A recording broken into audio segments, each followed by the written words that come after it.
Buenas tardes.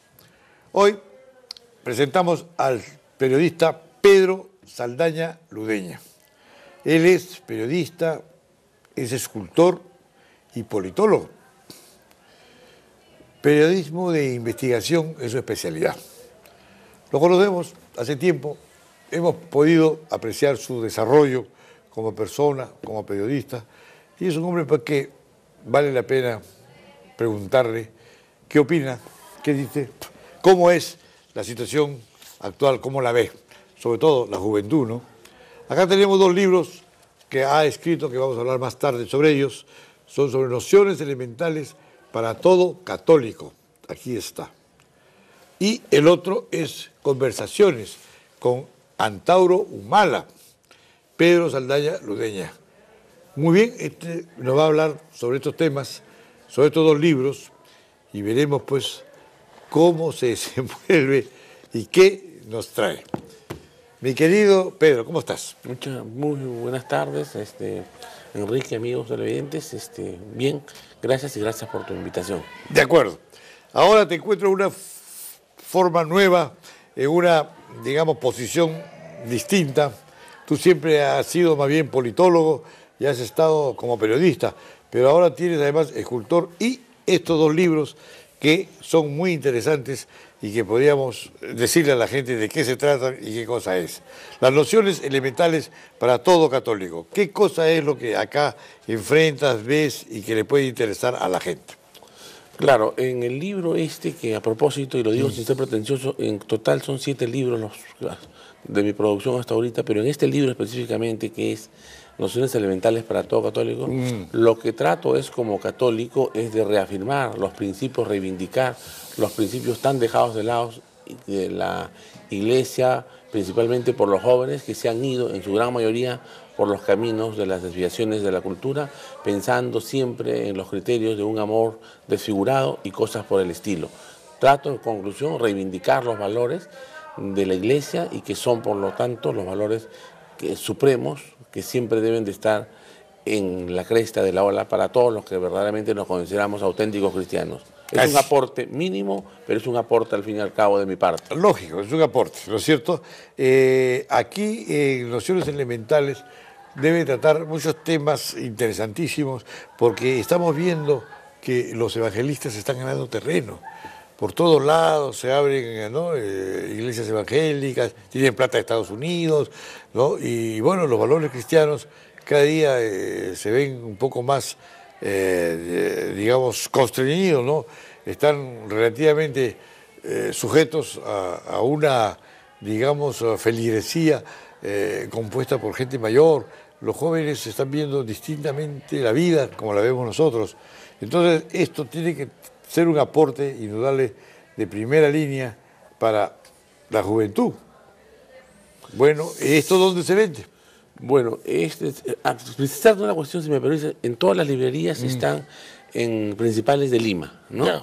Ahorita, este libro. Pero precisarte de que, en efecto, como tú has dicho, es muy importante estos valores, más aún ahora de que hay debilitamiento de la moral y de tratar de irse contra la Iglesia Católica, porque saben que al irse contra la Iglesia Católica se van a tumbar una serie de valores.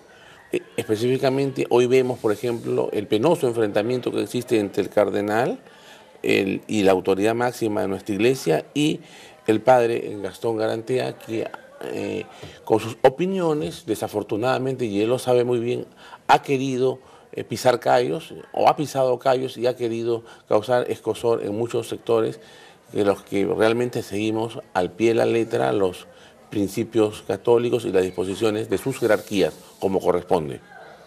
Es penoso eso, pero increíblemente lo ha hecho el padre Garatea, a quien por otro lado no hay que cuestionarle, sino más bien elogiarlo en sus campos de la lucha contra la pobreza. Pero eso no tiene nada que ver en su apoyo, directo o indirecto, a la homosexualidad, al matrimonio entre las mismas parejas, entre personas de un mismo sexo y cosas por el estilo, por cierto, tan graves, pero tan graves, y que se alejan de lo básico y de lo que predica en la forma y el fondo de la Iglesia Católica y sus voceros más representativos, como es en este caso, por ejemplo, el cardenal Cipriani.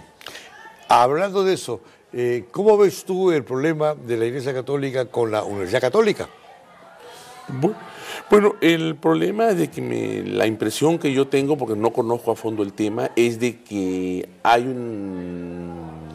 una especie de, por decir lo mínimo, de rebeldía de la Iglesia Católica y de la Universidad Católica, y lo digo con todo respeto, porque lo que hay que basarse acá, hay que ir al testamento de Ribagüero, y ahí está el nudo gordiano de todo el asunto, de donde vamos a sacar desilvanar todito esto, y vamos a darnos cuenta de que quien tiene la razón es el arzobispado de Lima, sin menoscabar, y eso es lo más importante quizá, sin menoscabar los derechos de los estudiantes en primer lugar, y tampoco de las propias universidades, de la Universidad Católica, en tanto en cuanto sigan con firmeza lo que dispone Ribagüero en su testamento, que no es otra cosa que seguir a pie juntillas lo que dice la Iglesia Católica, aparte de él haber donado en cláusulas ya específicas de otra índole, todo su patrimonio para los principios de la difusión,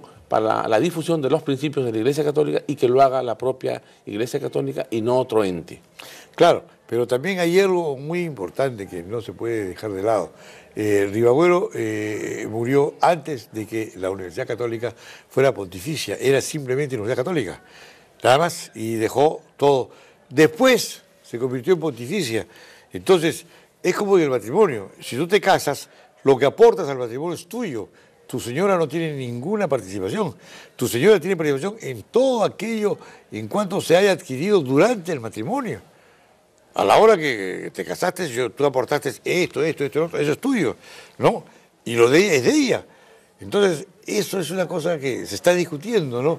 Y ahí viene el problema de que si esto debe ser manejado por el arzobispado o no. Claro, es cierto lo que tú dices, pero también es bien cierto de que Ribagüero, en todo caso, la gran mayoría de los bienes pertenecerían en consecuencia a la Iglesia Católica.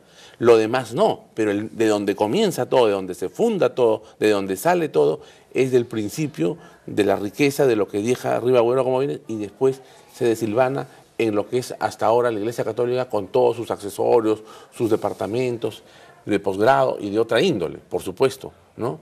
Entonces habría que ver eso, pero ni siquiera en eso, a mi entender, a mi modo de ver, la propia Universidad Católica quiere dar un paso al costado, o las autoridades de la Universidad Católica quieren dar un paso al costado.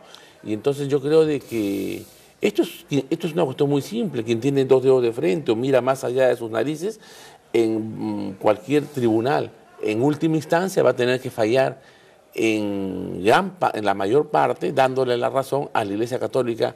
Desafortunadamente esto va a tener que ser, parece, a la larga, y no va a ser inmediatamente, por las razones del propio procedimiento judicial. Claro, que es muy lento en este país. Y hay situaciones como la de Jorge Avendaño, por ejemplo, que es divorciado y casado con su secretaria. Claro. Entonces, bueno, esto va contra los principios católicos. Eso va contra los principios católicos, pero también él tiene formas como rectificar eso, porque la Iglesia Católica tampoco nos dice, ya te apartaste, estás condenado y yo te condeno al infierno, y eso finalmente lo hace Dios. No, justamente tiene el señor Avendaño, con quien no conozco su caso, como estás mencionando por tomar un ejemplo, o quien sea, poder, ¿qué te puedo decir?, rectificarse y ponerse en gracia nuevamente mediante los bellos sacramentos que tiene la Iglesia Católica, en este caso como es el sacramento de la confesión o de la reconciliación. Claro. Y que hablo de eso, por cierto, en nociones elementales para todo católico, de los sacramentos de la Iglesia Católica, que a mi juicio también sería importante subrayarlo, el más bello sacramento, a mi juicio, no todos piensan así, ni siquiera los sacerdotes, que son voces mucho más autorizadas de mí, que yo, que es el más bello sacramento, es el sacramento de la reconciliación, el sacramento de la confesión. Confesión, muy bien. Y eso tiene un gran ingrediente psicológico, ¿no? Sí, porque fíjate, incluso hoy en día los estudios de la medicina señalan de que a mayor asistencia de un católico, un cristiano, al confesionario, decrece la asistencia de las personas al consultorio psicológico. Claro, claro que sí. Entonces eso demuestra de que, pues, de que es un sacramento muy, por lo demás, pero muy eficaz.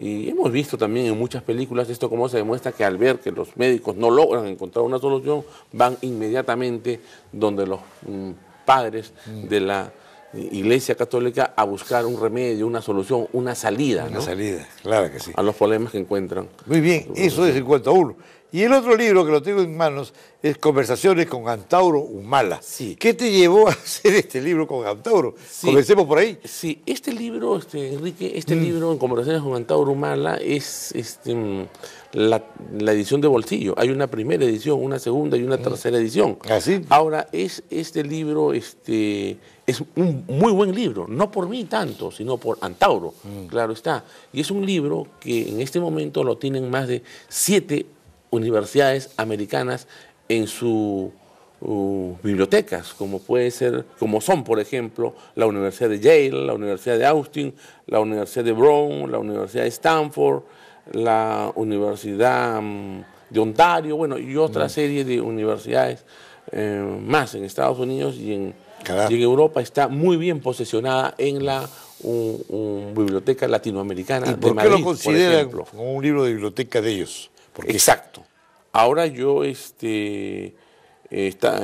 con mi agente literario, estoy viendo ya en este momento dar un paso pedratario para ver que el libro entre al campo de la traducción, al campo del inglés, al territorio anglosajón, para que también pueda tener algún tipo de, receptividad. Creo que sí, porque total Antauro es un personaje de sumo interés público, del análisis político como fenómeno político,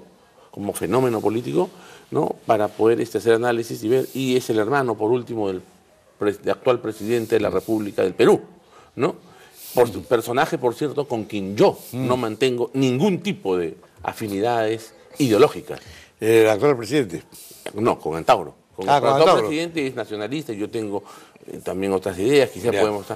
Ahora, eso no quiere decir de que sea algo malo tener coincidencias ideológicas con Antauro, ¿no? La base de la democracia es la tolerancia. Exacto. Y tenemos que ser tolerantes, claro que sí. Pero, y esto es de bolsillo, pero esto me rompe el bolsillo si me lo guardan. Sí, es un poquito quizá más grande porque el libro ha salido bastante voluminoso. ¿Y está en castellano en las bibliotecas? No, está ahorita todo en castellano. Ya, todo. ¿Y las bibliotecas de Estados Unidos está en castellano? Sí, ¿no? en castellano. Todo en castellano. Ya. Todo en castellano. Y bueno, a ver, ¿qué puedes contar más o menos? ¿Qué te ha contado este señor? Él reafirma sus ideas ideológicas. Y el principal objetivo de su ideología, de su edificio ideológico, es reponer a las razas de estirpe coriza en los lugares que antaño, siglos pasados, tuvieron. Eso es la esencia de su ideología, el punto de partida de su ideología de Antauro. Y en cuanto a, por ejemplo, al Andahuay Lazo, subraya de que fue una legítima insurgencia, prácticamente suscribe todo lo que dice Vallerriestra, Javier Vallerriestra, ¿no? De que es una legítima insurgencia. Está bien, y de que, como insurgencia está bien, está legítima. Lo que está malo es que mandó matar a los 4 fulanos. Pero no en los autos policiales. Pero están muertos. No me puedo poner de abogado de él. Sí, claro. Y justamente el trabajo en el libro es una investigación de 8 meses que he realizado en una entrevista no solamente a él, sino también a la entrevista, el mega reportaje, porque es amplio, es a él. Pero las investigaciones para poder yo llegar a conclusiones y poder poner en el papel y publicarlo, yo he tenido que investigar, irme también a los que están en el otro lado de la barricada, ¿no? A los que están radical o diametralmente en contra de Antauro. Los que quieren matar. Exacto, y dicen pues cosas de que él es un asesino y esto, pero yo al ir coligiendo todo, descubro de que no es exactamente así. La insurgencia, producto de la insurgencia, produce todo esto, pero él no da una orden en ningún momento, él no, él toma la comisaría sin armas, la encuentra con armas, o sea, como él mismo dice ahí, fair play, juego limpio, ¿no? Entonces, como con sus frases, sus construcciones gramaticales son muy buenas. Pero está bien. Desafían se toda acabó lógica, el fair play cuando entraron, porque después agarraron las armas. Y claro. Agarraron las armas, para conminar. Claro. No las usaron, para conminar. Pero mataron a 4. No, ellos no mataban, eso ni la televisión lo dice eso. No. ¿Quién lo mató?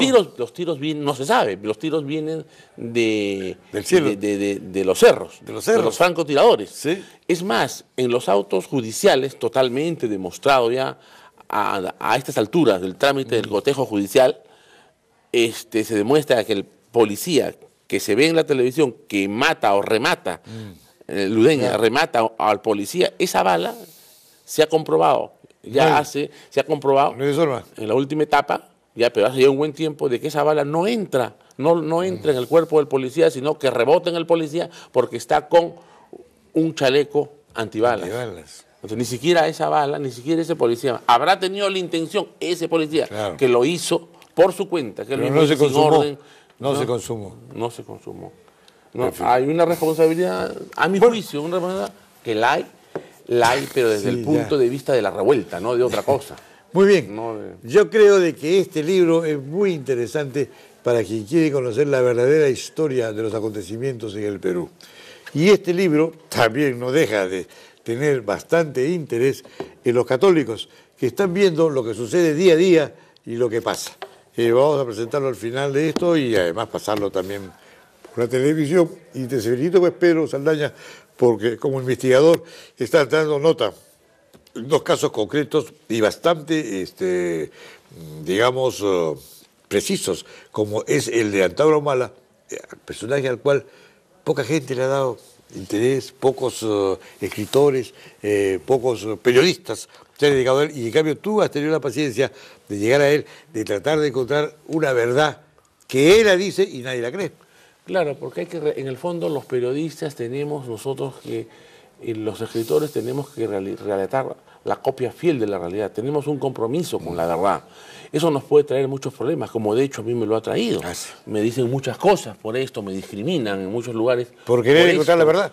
O por escribir simplemente una cuestión de un fenómeno político, ¿no? de un asunto de interés público.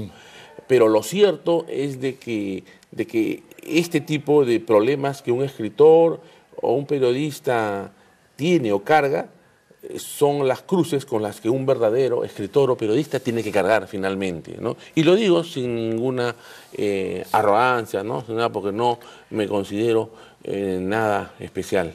Muy bien, te felicito. Realmente continúa por ese camino y tienes las puertas abiertas acá para mostrar al público los frutos de tu futura investigación. Muchas gracias. Muchas gracias, Enrique. Permiso. Okay.